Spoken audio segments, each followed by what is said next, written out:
Hello guys तो आज हम देखेंगे जिम्नोस्पर्म की ट्रिक को। जिम्नोस्पर्म को देखिए पूरे 3 मिनट में हम लोग कवर कर लेंगे और कोई चीज़ छूटेगा नहीं। टोटल जो चीज़ हम देखेंगे वो सब ट्रिक के थ्रू देखेंगे, तो बस आप लास्ट तक बने रहिए। तो शुरुआत करते हैं बेसिक चीज़ों से। जिम्नोस्पर्म का मतलब जिम्नो मतलब क्या होता है? नेकेड। नेक्ड मतलब क्या होता है? नग्न। हिंदी में बोलते हैं नग्न। नेक्ड मतलब नग्न। जिम्नो मतलब नेक्ड। स्पर्म मतलब सीड। यानी कि जब जिम्नोस्पर्म की क्या खासियत है, इसमें जो सीड्स पाए जाते हैं उनके ऊपर कोई कवरिंग नहीं पाई जाती है। जिम्नोस्पर्म के सीड क्या होते हैं? नेकेड होते हैं। अब दूसरा ट्रिक देखते हैं, वो है साइकस के बारे में। अब देखिए जिम्नोस्पर्म में जो एनसीईआरटी में दिया गया है उसमें से ज़्यादातर क्वेश्चन साइकस के ऊपर बनते हैं। अब देखिए साइकस की प्रॉपर्टी जिम्नोस्पर्म में क्या क्या दी गई है। तो साइकस की क्या क्या प्रॉपर्टीज दी गई देखिए, उसको याद आप कैसे रखेंगे? Cup CC. किस ट्रिक के थ्रू? Cup CC. देखिए मैंने लिखा भी है कप सीसी। अब देखिए कप कप के सी से क्या हो जाएगा? साइकस। यू से कि साइकस क्या होता है? अनब्रांच्ड होता है। ये बहुत ज़्यादा इंपॉर्टेंट है कि साइकस क्या होता है? अनब्रांच्ड होता है, यानी कि साइकस में ब्रांचिंग नहीं पाई जाती।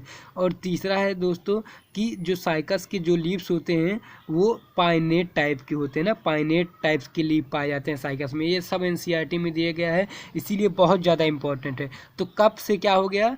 सी से हो गया साइकस। उसमें क्या यू से हो जाएगा कि साइकस में अनब्रांच्ड ब्रांचिंग नहीं पाई जाती है। पी से हो जाएगी पाइनाइट टाइप्स के लीव्स पाए जाते हैं। अब सी बचा क्या? सी। तो देखिए सी से होता है कोरलाइड रूट। साइकस में कोरलाइड टाइप्स के रूट पाए जाते हैं। और दूसरे सी से क्या हो जाएगा? Cup C. दूसरे सी से ये होता है कि इसमें इसके रूट में साइनोबैक्टीरिया पाया जाता है। ठीक, साइकस के रूट में साइनोबैक्टीरिया पाया जाता है और ये क्या करता है? नाइट्रोजन फिक्सेशन करवाता है। अब देखिए कप सीसी के से हम क्या करेंगे? साइकस की सारी प्रॉपर्टीज को याद करेंगे। तो साइकस की सबसे इम्पोर्टेंट जो प्रॉपर्टीज है वो क्या है कि साइकस अनब्रांच्ड होता है, उसमें पाइनेट टाइप्स की लीफ पाए जाते हैं। और साइकस का जो रूट होता है वो कोरलाइड रूट होता है, कोरलाइड टाइप का रूट पाया जाता है। और उसके साइकस के रूट में cyanobacteria as a nitrogen fixation की तरह काम करवाता है। अब नेक्स्ट ट्रिक है कि अब इसके एग्जांपल्स को याद करने के लिए, जो जिम्नोस्पर्म के एग्जांपल्स को याद रखने का जो ट्रिक है वो आपको मेरे साथ बोलना है। हम जो बोलेंगे आपको बोलना है, क्योंकि आप लोग बोलते नहीं हो। उसके बाद यार ट्रिक सब देख लेते हैं यार, उसको रिवाइज नहीं करते, साथ साथ में बोलते नहीं, तो क्या होता है? जल्दी भूल जाता है। तो आप मेरे साथ बोलिए कि गिरा पिंटू से साइकिल सीख कर। गिरा पिंटू से साइकिल सीख कर। मान लीजिए कोई पिंटू से साइकिल सीख रहा था, ठीक, तो वो पिंटू से साइकिल सीख लिया। उसके बाद क्या? वो गिरा पिंटू से साइकिल सीख कर। ठीक, पिंटू से कोई साइकिल सीख रहा था तो क्या? गिरा पिंटू से साइकिल सीख कर। अब हम रख लेते हैं इस पे गिरा के जी से क्या हो जाएगा? गिंक को।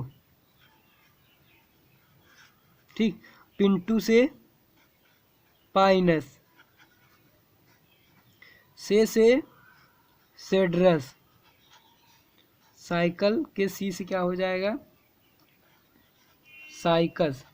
सीख कर से यहाँ क्या हो जाएगा? यस से सिकोया। ठीक, अब देखिए हमने क्या किया? जिम्नोस्पर्म के जितने भी एग्जांपल्स एनसीईआरटी में दिए गए हमने कवर कर लिया।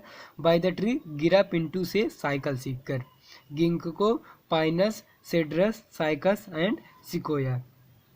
और इनमें से हमने साइकस की सारी प्रॉपर्टीज देख ली जो एनसीईआरटी में दिया गया है। अब आप आगे हम देख लेते हैं कि जिम्नोस्पर्म किस टाइप के स्पोर्स प्रोड्यूस करता है।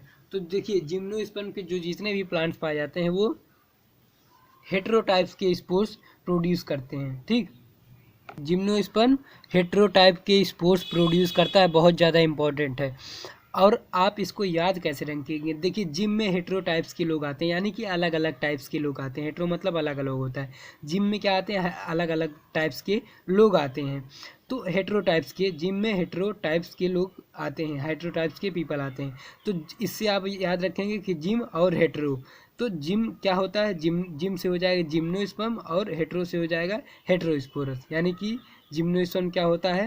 हेटेरोस्पोरस प्रोड्यूस करता है, हेटेरोस्पोर्स प्रोड्यूस करता है।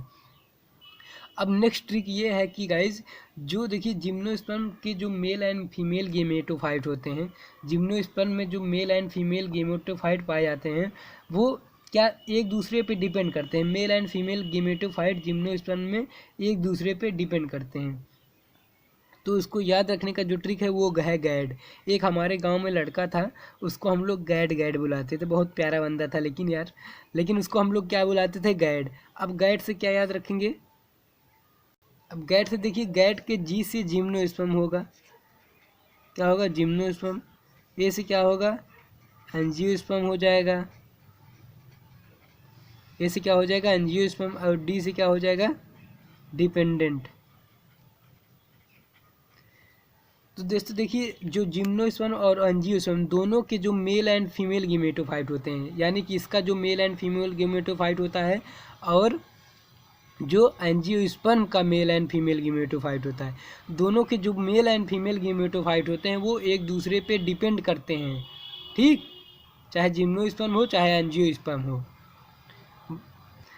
तो सीधी सीधी बात यह है कि जिम्नोस्पर्म के जो मेल एंड फीमेल गेमेटोफाइट होते हैं जिम्नोस्पर्म के प्लांट में, वो एक दूसरे पे डिपेंड करते हैं, यानी कि इंडिपेंडेंट नहीं रहते हैं, एक दूसरे पे डिपेंड करते हैं टोटली। और ठीक उसी प्रकार जो एंजियोस्पर्म में प्लांट में मेल एंड फीमेल गेमेटोफाइट्स पाए जाते हैं वो भी एक दूसरे पे डिपेंड करते हैं।